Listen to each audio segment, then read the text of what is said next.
This is Speaking of Shakespeare, conversations about things Shakespearean. I'm Thomas Dabbs, broadcasting from Aoyama Gakuen University in central Tokyo. If you are joining us on YouTube, you should know that this program is also available on your favorite podcast platform. This talk is our second talk with James Shapiro, who really needs no introduction. Jim is Larry Miller Professor of English and Comparative Literature at Columbia University and a member of the American Academy of Arts and Sciences. In 2023, he was awarded the Baillie Gifford Winner of Winners Award for Best Work of Nonfiction in the history of the award. This for his book, 1599. This talk will focus on Jim's most recent book entitled The Playbook, a story of theater, democracy, and a culture war. This work has been described as a brilliant and daring account of a culture war over the place of theater in American democracy in the 1930s. This series has been maintained with support from the Aoyama Gakuen Institute of the Humanities and also with a generous grant from the Japan Society for the Promotion of Science. Jim, thank you so much for returning to our little series here. My pleasure. Your recently released book, again, is entitled The Playbook, a story of theater, democracy, and the making of a culture war. And yes, there is double meaning in the short title, The Playbook. You have gifted us once again with another superb study, and once again with an American history, the tragical history of the life and death of the Federal Theater Project. Now, the Federal Theater Project was, as you will soon explain in more detail, a Depression-era initiative meant to establish a people's theater in an effort that failed only because it succeeded so well and caught the attention of the wrong politicians. Though Shakespeare is not the focus of this book, we know that as goes theater, so goes Shakespeare and the converse, and Shakespeare does make significant appearances throughout.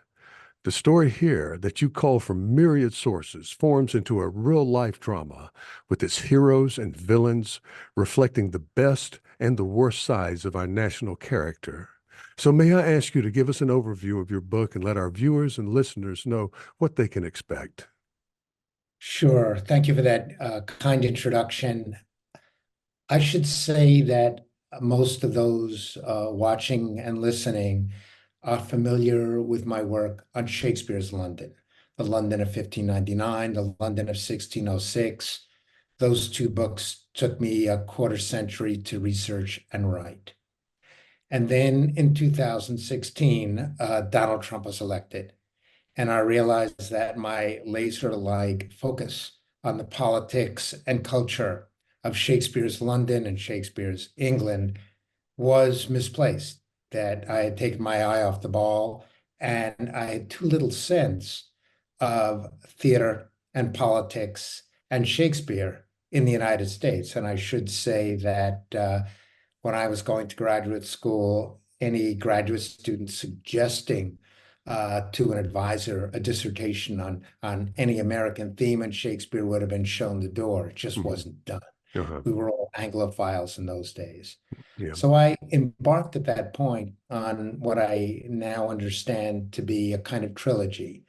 The first book was Shakespeare in a Divided America that looked at everything from revolutionary times to the present. The second is The Playbook. And the third, which I hope we get to spend a few minutes on, is a biography of a fictional character, Othello, for Yale University Press's new Black Lives series. Excellent. So the Federal Theater. Federal Theater was something I knew almost nothing about. And I should say that I've been working for the past dozen years or so as a Shakespeare scholar in residence at the Public Theater in New York, which to a very large extent, as I now understand, was modeled on the Federal Theater. Let me give you a very brief sense of what the Federal Theater was. Between 1935 and 1939, very brief period in the nation's history, thanks to a WPA program that was seen through by President Roosevelt, a number of art initiatives were created and funded by the federal government. Theater was one, music another, painting, writing, even historical research. These were extraordinary programs. In its brief life, the Federal Theater mounted 1,000 productions in close to 30 states, seen by 1 out of every 4 Americans, most of whom audience surveys showed had never seen a play in their lives. And they saw these plays either for nothing or for a pittance.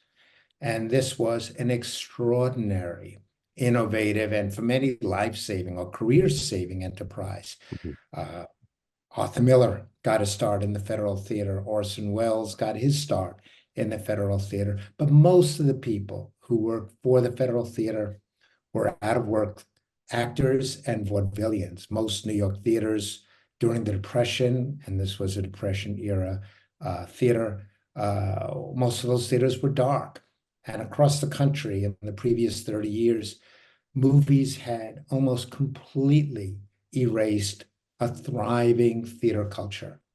And the Federal Theater was meant in a way to arrest that, to give jobs to the thousands of actors and directors and stagehands who are now out of work, and also to point the way forward for a more vibrant American democracy. And I could not imagine, looking forward from 1935, how exciting that must have felt. Oh yeah. Oh yeah. Uh, the thing is, all across the board, even when you go to the right-wing conservative politicians, we'll get to in just a second, everybody had some experience with theater, right? And Mr. Dies, Martin Dies, who is the villain in this story, or one of them, and I was taken by the fact that he studied drama in college, and of course oratory and so forth. And yet, when they get to these hearings, and I'll ask you a little bit about these hearings, you start there. That when he forms the uh, precursor to the HUAC committee, the House Un-American Activities Committee, is so famous.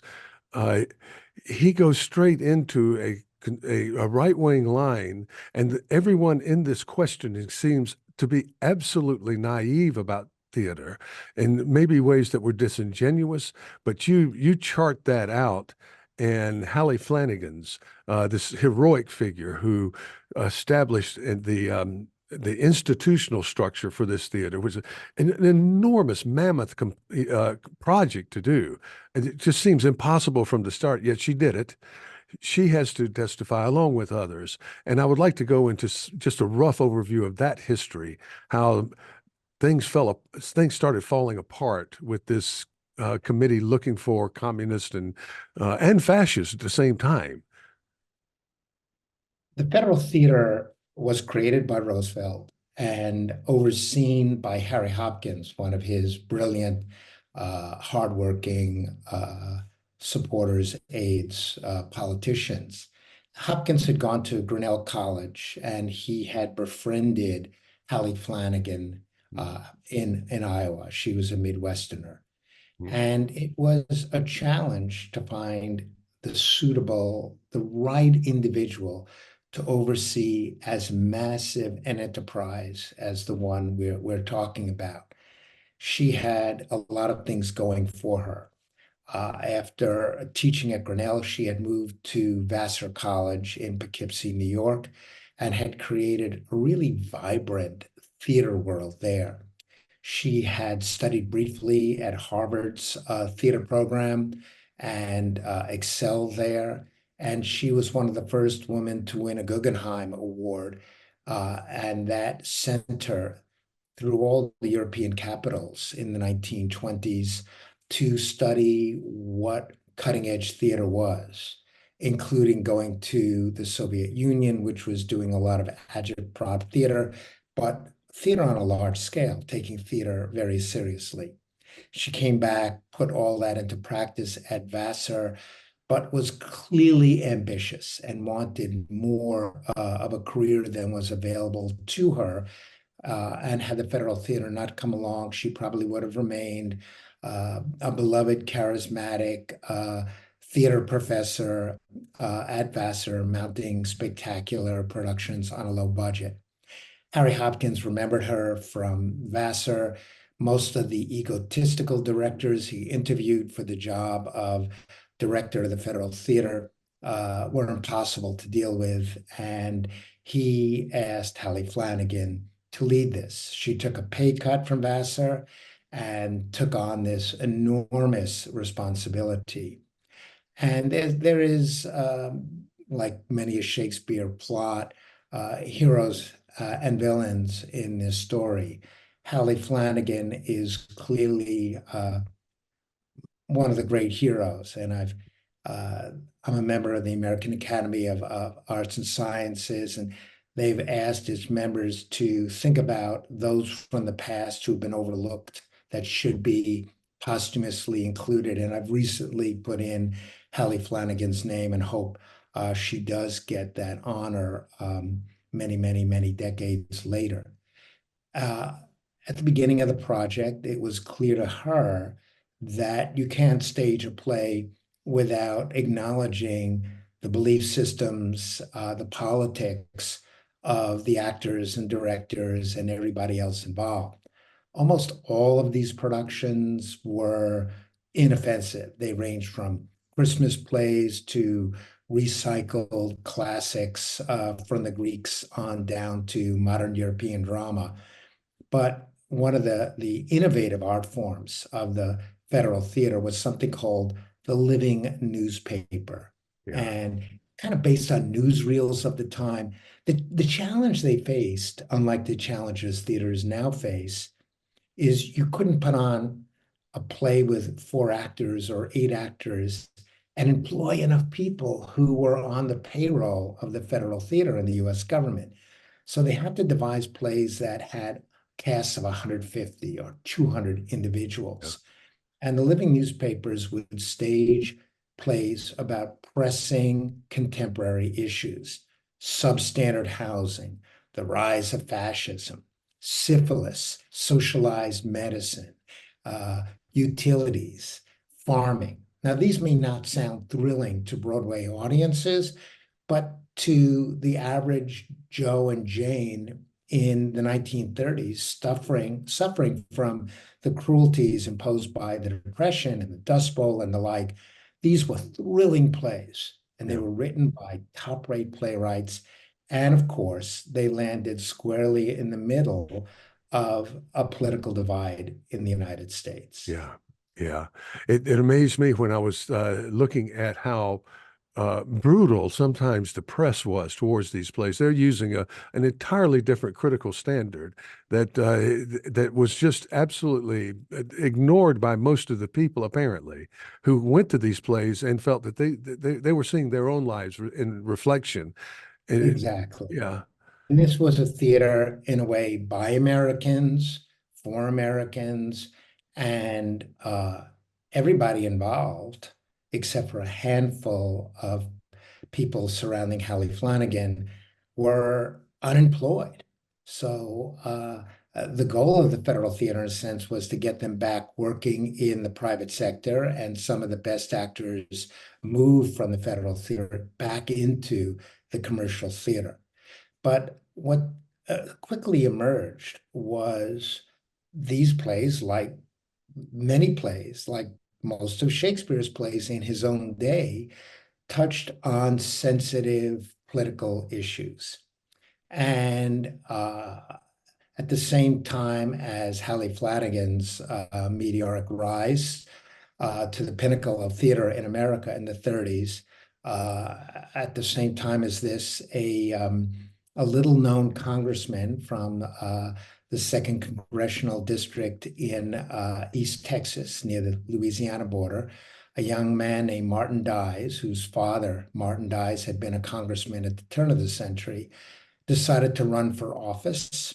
And he made it to Congress. He was one of the youngest members of Congress, 31 years old. He lied a bit. He told everybody he was 30.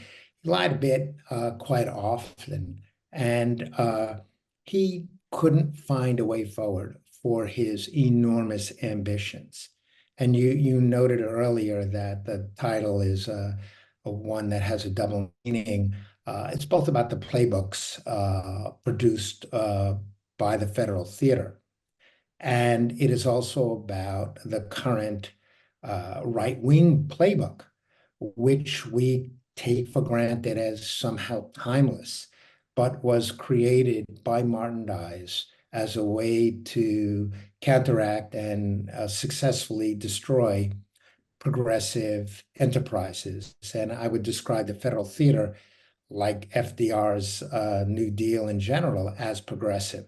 So much of my book is about the inexorable collision between Hallie Flanagan and the Federal Theater and Martin Dies, a congressman who is appointed the first chair of the House Un-American Activities Committee. And, we tend to think of Senator Joe McCarthy as the guy who started calling out communists and vilifying enemies and naming names. Not so. McCarthy actually called Martin Dies the greatest communist hunter of them all. Not that he ever led to the conviction of a single American as a communist, nor was it illegal to be a member of the Communist Party in the 1930s. And the Federal Theater was legally restricted from asking individuals of their political orientation. Nonetheless, my book is about the collision of these two forces and obviously its implications for our current political scene. Yeah, I was struck by the fact that, for instance, Hallie Flanagan and the people working there, they seem to have very pure motives, if you call it that. They saw theater as entertaining. We love it. What's wrong with that? What's wrong with giving people things they love, with having those kinds of communities that stretched over not just maybe working class type people, but church groups, civic clubs, Rotary people. I'm sure this was part of their infrastructure. Somebody could help, apply, use their own existing in smaller towns, not in the big towns, and put on a play, have some resources to do that. And so these are genuine. And then you have Dies, who starts out as a populist, a spokesman for the working classes. And then he just can't find any traction there. And once he goes on anti-communist and starts getting to that dialogue, he starts to feel things gearing up a bit and just goes in whole hog, of course, with his incredibly, it's just hard to read, some of the quotations you pulled out, some of his quotations and others, because race is a big issue in here too. Perhaps Race is a central theme. Martin yeah, Dies was an unreconstructed bigot yeah, who ran on a campaign that vilified the only Black congressman in the country. And he represented a good old boy district where Blacks were not allowed to vote. And even poor whites were restricted by poll taxes from voting. So yeah, he'd be elected by a tiny, tiny number of constituents. And it was pretty horrifying learning this, but also for me, eye-opening insofar as I was able to see in slow motion, in a way, the emergence of a culture war that had such profound implications for our culture wars today. Most people think that our culture wars began in the 1990s, mhm, and there was a spate of books, all with yeah, that same title. yeah, But we've always had culture wars going back to revolutionary times where some people loved the British and some people wanted them gone. yeah, But the culture war over theater in the 1930s, to me, is especially notable and worth spending years of my life researching, in part because one of the things that I understand is going back to ancient Greece, theater and democracy were twin born in that moment. And you cannot have a strong democracy without a thriving theater, and you can't have a thriving theater without a strong democracy. And as we speak now on the verge of an election, it's quite frightening to me what the implications for both theater and democracy Yeah. will be. Yeah. Yes. It surprises me um, how much documentation really you have for how much people understood the importance of theater. Yet at one and the same time, people are asked to justify the importance. And if it slips away when you have to come up with reasons, but then everybody knows it. And you do march into some clear-cut examples. The early failures, of course, it had to be. You're throwing something together, and it looks to me to be weeks and months and performances. You're trying to go national, and of course, you start with the larger cities, what New York, Chicago, Los Angeles, that sort of thing. And but finally, they hit it with Macbeth. They get something, and they even get the papers, the press behind them. I think on this production. The federal theater needed a hit. They were created in 1935. It takes a while to, it wasn't until November that everybody who wanted to sign up for it could sign up. Only a couple of months left to 1935 at that point. The newspapers are saying this is a boondoggle. We haven't seen a single play yet. And in fact, the first plays did not come out until 1936. And one of the first major plays that was going to be shown in a Broadway theater was called Ethiopia. And it was one of those living newspapers. And it fell afoul of the State Department because it showed a criticism of Haile Selassie's defense of his country against Mussolini's invading troops. And the US at that time was a neutral on Italy invading an African nation. And they told Hallie Flanagan, shut it down. And a number of people who were working on that production quit. And she was just stuck. And they made a terrible mistake by putting in a in that theater, which was dark, a play about the president of the Confederacy, in which you have a scene in which somebody formerly enslaved begs to be enslaved again. And Hallie Flanagan writes in a diary, this is a disaster, and I would have panned it myself. It was Jefferson So, Davis. Jefferson Davis was at the yeah, I mean, very very that play difficult was guy.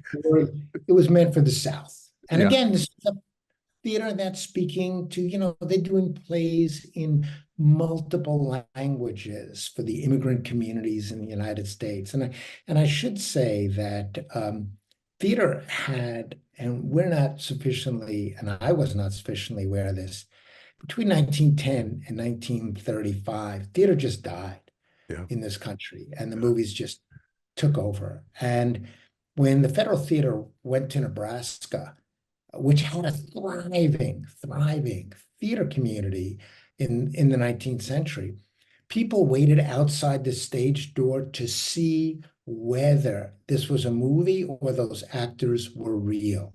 And that's just heartbreaking. So it's a very sad story to write.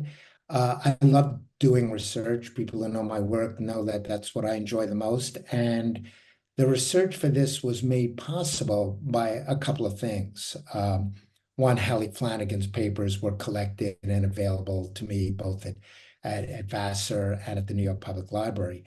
But the Federal Theater was a government program, and the government saves every scrap of paper. And the confrontations in Congress, which I hope we can get to, are also part of the congressional record. So I was able to draw on actual conversations and embarrassing statements about Marlowe and others, which we'll also get to. Yeah. And what really made this possible was, yes, the federal government collected all this documentation and all these hundreds of playbooks, but they stored them in a place that was forgotten.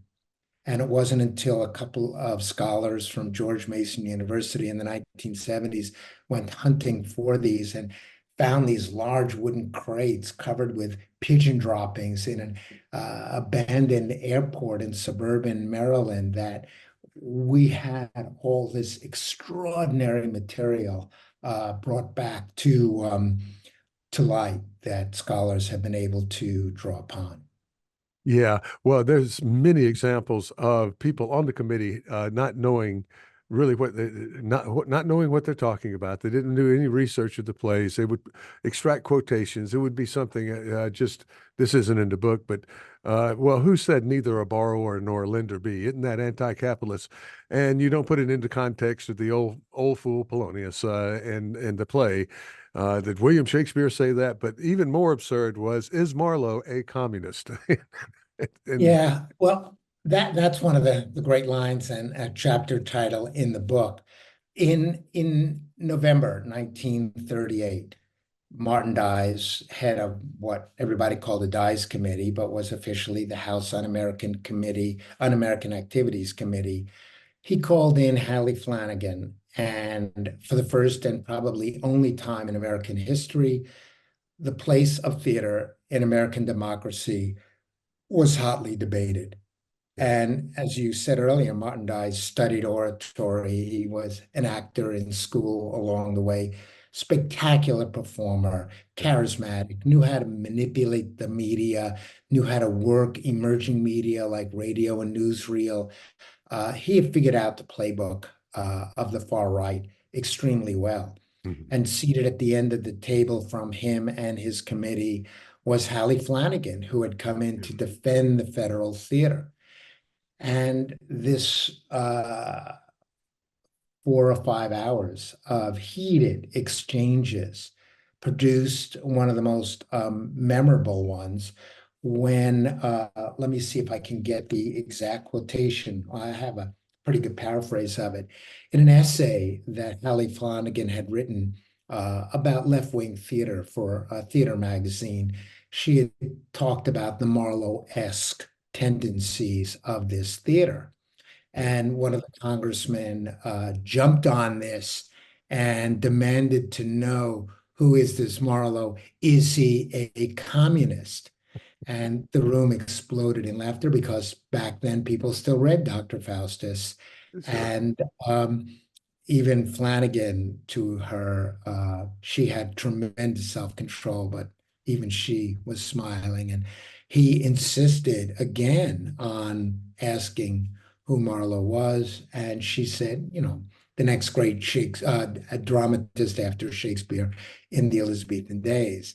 yeah, And it turned up in his obituary decades later. He never lived that down. I think it was Joe Starnes yeah, who said that. I may be wrong, but this was the gist of that committee. They knew nothing yeah, about theater. All yeah, they knew was this: their mission, um, given to them as a short-term investigative congressional committee, yeah, was to spend 7 months investigating Nazism and communism and fascism and their rising tide in the United States. And they had no interest in this. They were right-wing to begin with, and they went after low-hanging fruit. yeah, And it was a collision between two government entities. One was going to survive, and one was not. And uh, Dies understood that this committee would give him tremendous power, and it did, and give him tremendous American popularity. He's one of the most popular people in the United States. One of the earliest Gallup polls asked people what they thought. Should we renew the Dies show? And three-quarters of people said absolutely, because they were riveted by the newspaper coverage of this. yeah, And he understood that, and he decided to go after low-hanging fruit. And that yeah, low-hanging was relief. And the major relief program that was vulnerable was theater. And yeah. he made it business to destroy the federal theater. And we have been a weaker democracy ever since. When I was reading that, I just thought if you could have gotten the members of that committee out for a very fine production of Christopher Marlowe's Tamburlaine the Great, Part One only, they may have come away saying, "Oh, I kind of like You this." know, Orson Welles Yeah. directed and starred in a WPA Federal Theater production of Dr. Faustus. Yeah. Had they gone to that, Yeah. they would have Yeah. understood what the Marlowe-esque was. They were not interested in the actualities of theater. They were interested in what they were really interested in was tagging all of theater. And Euripides came up and they asked Hallie Flanagan, is Euripides interested in class conflict? Is Euripides a communist, basically? And she tried to explain to them what many of us try to explain to our students in introduction to drama classes, which is great drama, including Shakespeare's, is about the collision of competing points of view and voices. Yeah. Antigone is pitted against Creon. We all know this. They wanted to cherry pick and they would pull out lines from plays without understanding the contexts in which those lines were spoken.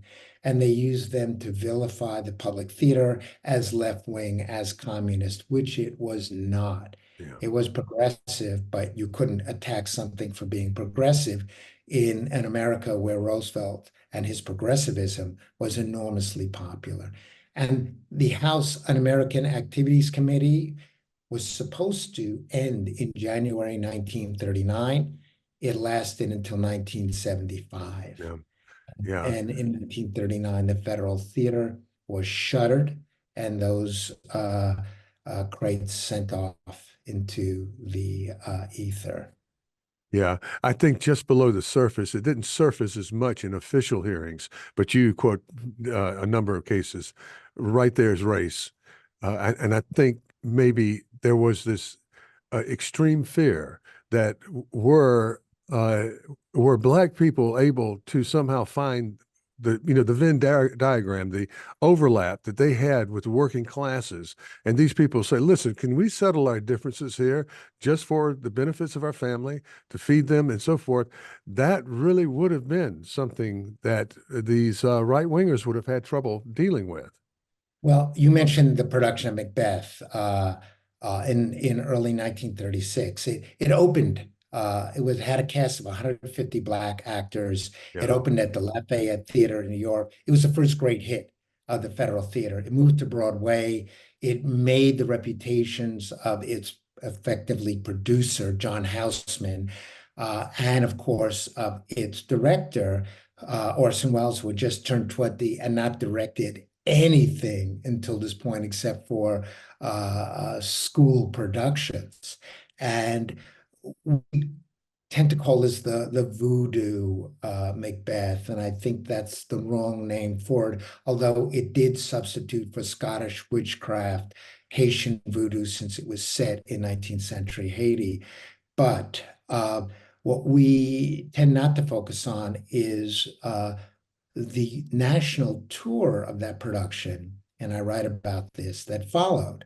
It's one thing to stage a Black production of Macbeth in Harlem, and whites from downtown flocked to see this. It was a huge, huge mega hit. And by the time it was done, something like 100,000 or more people had seen the show. But they decided to take it on the road with a special train that could hold this cast of 150 or so and the stagehands. And they went to various cities, some in Jim Crow America. And it was the hardest thing to find a place for these actors to sleep in these towns, which were still discriminatory. Some places wouldn't allow them to play. And they ended up in Martin Dies's own Texas for the Dallas Centennial. yeah, And here you had Black actors doing Shakespeare in racist Jim Crow Texas. And that must have been something. Not very well received there, but the marker was put down. yeah, yeah. Well, there was so much more that you went into with this misnamed Voodoo Macbeth. I think that's how it's known. I mean, I heard of it before, and of course, very famous, and it's Orson Welles, and the problems they had with that. But it must have been a spectacular show, in my imagination, and uh, And of course, Orson Welles didn't come out looking very pretty. He was very much the taskmaster as director, and there were some problems with his thinking. He had to, I don't know, there's some disingenuousness in there. The details sort of evade me, but having to go to the Gulf Coast to find people when there were people already available, that sort of thing. So there's the internal politics of the within the National Theater production. You know, one of the things that was painful to read and write about in writing this book was, yes, you had white supremacists like Martin Dies and others in Congress, but even Hallie Flanagan and her progressive circle were uncomfortable with race. Hallie Flanagan did not want miscegenation, for example, Right. to be in any of the plays that she was staging. And one of the chapters of my book is about one of the most remarkable federal theater plays called Liberty Deferred, written by Abram Hill and John Silvera. And they were slow walked for 2 years as they continued to try to see this play come into production. And the reason why was it was a searing exposure of 2 centuries of American racism. And at this point, feeling the heat from Congress, I'm sure Hallie Flanagan and her subordinates realized we can do this, but it's going to be the end of the ride. And in retrospect, it was the end of the ride anyway, and they might have brought this voice into American culture many, many, many years, 90 years before the Black Lives Matter movement. So there were Yeah. voices that were developed but never heard because of the federal theater. And I write about that as well. Yeah. Well, she got some heat from the other side of the progressive left. And there was a feeling among you bring out among people, members of the Harlem Renaissance that we know, canonized figures like Langston Hughes and Zora Neale Hurston, who were both very involved in the theater scene. Um, and there's a later title here, the Liberty Deferred, and it reminded me of Hughes's Dream Deferred poem, like a Absolutely. raisin in the sun. And Lorraine Hansberry picks up on that title. There's a subhistory here that maybe not. It's taught. It was taught when I was in school, and it's fascinating. But there were some criticism coming from Black intellectuals and artists in Harlem about some of these things. And I guess that goes with the turf. If you're out there doing something, you're going to have all kinds of reactions. You are, and it wasn't only from the Black community, which was really justified in a lot of their complaints, Yeah. but also from those further to the left, initially involved in the federal theater, who left because they couldn't really pull it further towards what might be seen as communist. Hmm. And for me, I'm a progressive, and I'm watching as progressive initiatives today are weakened by criticism from those further left who don't see Yeah. it going far enough and seeing it as a sellout, Yeah. and weakening the progressive enterprise just enough so that the right comes and destroys it. So these Yeah. are Pyrrhic theories. Oh, I felt this And very strongly in recent years. It's come back in some ways. The it, critic, it has. And General, yeah, I'm hoping that the book is a kind of allegory that people will read both as a way of understanding and combating the Republican right-wing playbook. And also, I harbor no fantasies of a return of the federal theater in my lifetime, but this would be a much, much healthier country had a federal theater developed and had people had access to plays that were about the concerns that Americans in their daily lives felt. yeah, yeah. Well, you have it as a kind of sandwich in the sense that we start out with the Dice Committee and with Flanagan's defense, and then we go into some examples of dramas. The uh, How Long, Brethren, One Third of a Nation, which is a very class-oriented, working class-oriented story, one third of a nation. That's stunning, liberty deferred. And then you go back to Dies and his creation and the kind of rise and fall of that whole thing, because in some ways they both fell, even though it was picked up by McCarthy et alia. The uh, the story there, this is a sad story.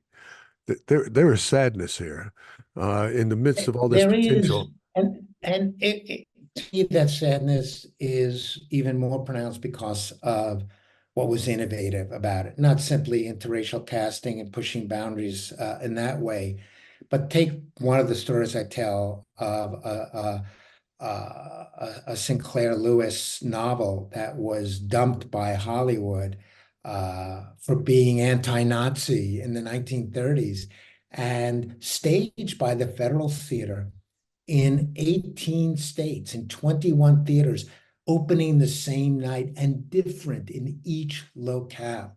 Uh-huh. Kind of like the movies, but Uh-huh. it wasn't uniform. So there were innovative things about the theater which have never been reproduced in America Yeah. and might have been a template for even a more innovative, more chance-taking theater than we see today. Yeah, and that's the Sherwood Anderson. That's it can't happen here, right? That's how we feel. I think as Americans, it just this will not happen here, but It's happening. it's kind of happening right now. It's not funny. But yeah, I felt along with you, kind of traumatized over the past few years, more so than I remember being even during the Bush years and those horrible conflicts they jumped into, and then before that. But uh, the the thing is, towards the end, and we can return to any portion of this book to look at it again, but toward the end, you have an epilogue after the end of the Federal Theater, how it ended, the sadness that beset Flanagan's life. She became very ill and felt like a failure. Dies. You wonder, both of them got very ill in different ways, and you wonder if this is, I don't know. I teach Shakespeare. I'm not a doctor, but you wonder if the intensity of all of this just pulled everything out, and it was needless. It was absolutely needless. Both people could have gone on their way and had careers and not engaged in such a way um, I think, hurt themselves. It ended up, she was hurt by him, but he had to feel it, and along with all the other hatred that he espoused. I'm not sure how much these people really felt it. They just knew if they said it, they could get those votes from that base, right? Yes. And and again, the outcome of that has had reverberations because when the National Endowment for the Arts was created, the Heritage Foundation trotted out all of Martin Dye's arguments in an attempt to end it under Reagan. Even now, there are attempts in Congress to zero out the budget line for the NEA. And no less disturbingly, and I end the book with this, high school productions are now being targeted Oh in the yeah. United Oh yeah. States. And, when you read how in Florida, Romeo and Juliet can only be taught in snippets, Yeah. it makes you feel what began in the 30s is still working its way through our political system today. Yeah. Yeah. In some ways could be even stronger because media is so immediate and so ubiquitous that it worries me. It worries me when you go after Midsummer Night's Dream. That's a hard one to to see as subversive. Uh, and yeah, the just a few months ago, I got on my whatever news feed, Representative Cotton of Arkansas grilling the TikTok CEO, and your playbook came to my mind later when I read your book. I'm going, have you ever been a member of the Chinese Communist Party? Do you have a Chinese passport? And this guy's, he said, I'm from Singapore. I'm not Chinese, I'm Singaporean. And, we could discuss whether or not any big service like that has the right to take our personal information and misuse it or whatnot, or that they may misuse it and be suspicious of that. But it's almost like he just saw the movies that we saw or read whatever we read, and uh, it's almost like you see the movie Spartacus and you pull for the Romans. Like he goes, "Okay, I want to be that guy. I want to be the McCarthy type guy." To Yeah, and you cite Tom Cotton. One of the things that up and coming aggressive members of Congress recognized and capitalized after Martin Dies's hearings was we can string together the titles of federal theater plays, the Beau's Stratagem, the Widow's Tears, whatever it is, yeah, and make jokes about them. And Senator Everett Dirksen and others all stood up in the Senate and in the House and just read titles aloud to the mocking and sneering responses of their colleagues. And yeah, that's as low as Congress gets. yeah, yeah. That is.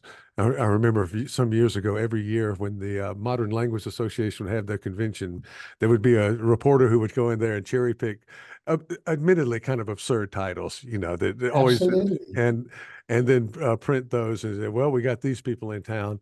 And it doesn't, it's just so misrepresentative of what that group was there to do and Yeah, but the this bulk of this things. is where it started, and it's important Uh, to know the roots of where this way of responding to creative change occurred in the United States. Yeah.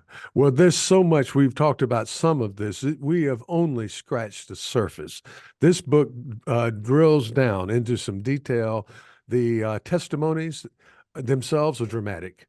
Everything about this book is dramatic. When you're dealing with individual dramas, but also the testimony, you really, really strung together the strategies that went into what people were saying, what they maybe should have said at the time but didn't, or mistakes that they made or didn't make in these. And it's fascinating stuff. But this is part of a trilogy.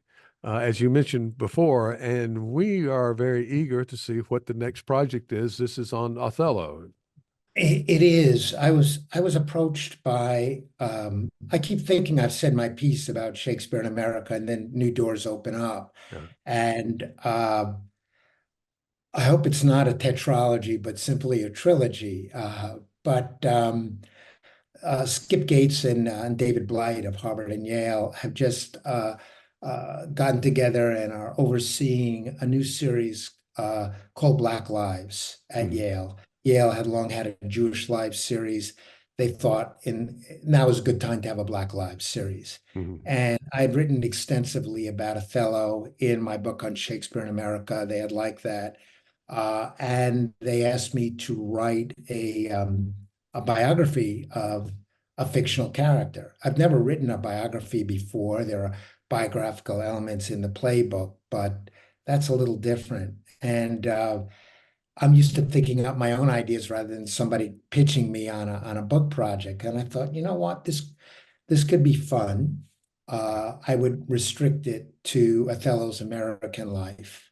Yeah. And I said to Skip Gates, uh, obviously, you're asking an old white guy from Brooklyn to do this, and I don't know if I'm the right person Yeah. to be asked to do this. And he was pretty insistent about not deciding based on ethnicity or anything else, race, who gets to write about what. And that gave me the confidence to sign a contract and begin what I think will take me another 3 years to complete, which is from the early slave ships sailing out of Newport named Yeah. Othello, uh, which had a slave revolt on it, up through some of the stories I've told before, but the great Othellos, Ira Aldrich, Paul Robeson, and much history besides. And it's really been rich pivoting from the playbook to uh, this material. And I hope I do it justice. Well, I'm certain that you will, and even beyond Othello and his otherness, being Moorish, being black in a obviously a whiter society that recognized him as other, but also admired his capabilities.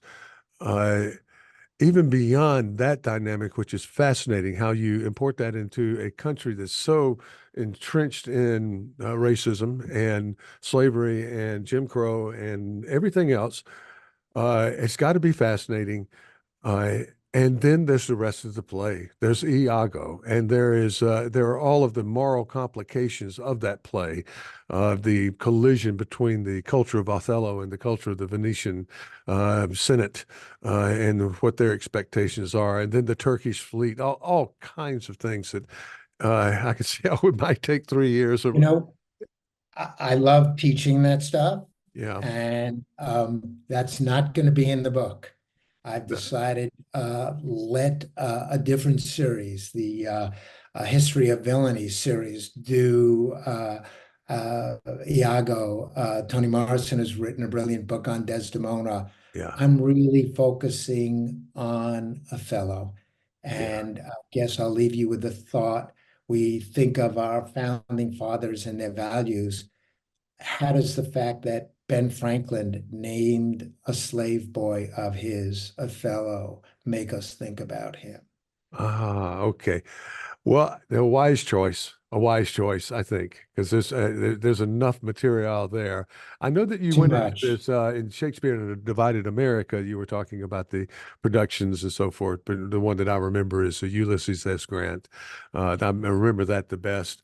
But you're not starting out from scratch, and this will be something.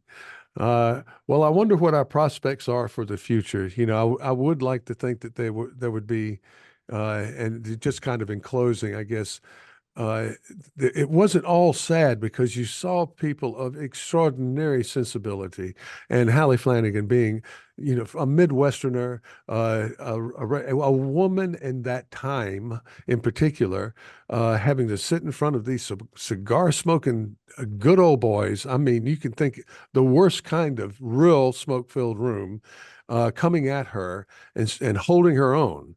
And the heroic nature of that, and also the people who got involved in it so enthusiastically, into these productions, and how quickly it was working and it was successful. And one would hope that somebody would be able to do that again.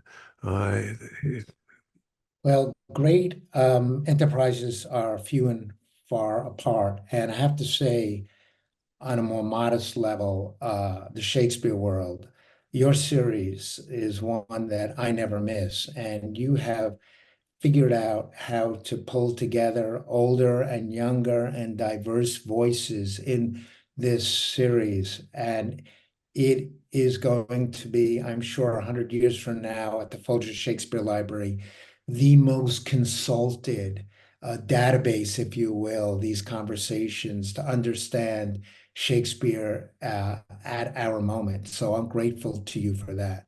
I thank you so much. Coming from you, that means quite a lot. I'm just hoping Very true. we can keep it going. We have to secure funding, and this is not commercial. This is done out of essentially the goodness of the hearts of people who are interested in maintaining this kind of thing. And I think we'll be able to go at least one more year, I hope, and I hope further, and we'll see. Well, I'm counting on coming back in 3 years, so you better still be in business Oh, then. you can come back anytime you wish. Anything that comes out. Jim, I can't express again how much we appreciate your contributions, but also your support of the program. It means so much. And there are a lot of struggling young scholars out there that it really benefits everybody when someone of your reputation comes on. And so I would like to ask you to stay a little bit after we finish, but for right now, thank you so very much for joining us. My pleasure.